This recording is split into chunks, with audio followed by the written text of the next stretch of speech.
Update tayo sa nangyaring gulo at pananaksak sa Pasig kung saan sangkot ang isang grupo ng mga lalaking minor de edad. Kausapin natin si Pasig Police Public Information Officer, Police Captain Jean Aguada. Magandang umaga at welcome po sa Balitang Hali. Yes, sir. Good morning po. Good morning. Saan po ngayon yung mga estudyanteng sangkot sa insidente ng pananaksak?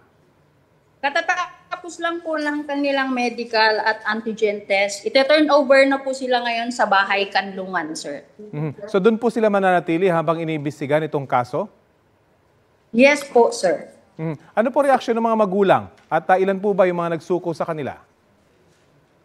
Lahat po ng CICL na hawak natin nasa custody na ite-turn over po ay 7 po, sir. At syempre, bilang isang magulang, hindi po lahat sila ay nakakasagot sa mga inquiry na isinasagawa natin. Yung iba sa kanila ay nasa state of shock pa din po dahil po sa nangyari. 7 po yung nabanggit nyo na nasa kustodiya ngayon. Paano po nyo natukoy na yung 7 lamang yung sangkot sa pananakit sa 2 biktima?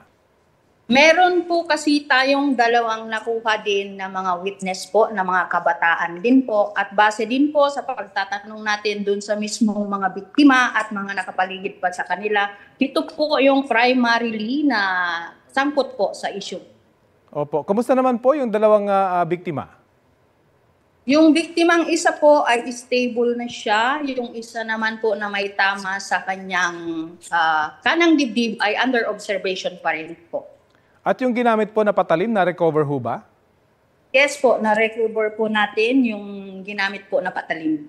Meron ho bang pag-check kapag pumapasok na eskwelahan itong mga estudyante ito? Kasi alam ko sa ibang paaralan, chine-check ng mga guard yung mga bag nito mga estudyante. Pero dito po sa naturang eskwelahan, may ganun ho ba na patakaran?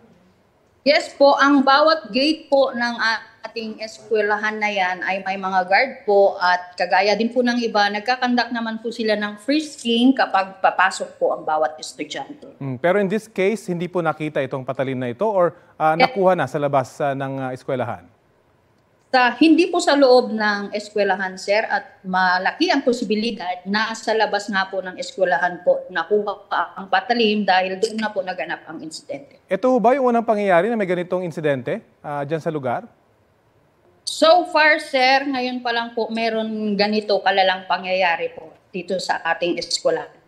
Opo, at kung itinuturing po na children in conflict with the law, yung mga gumawa nito, ano po yung pananagutan nila sa batas at nung kanilang mga magulang din?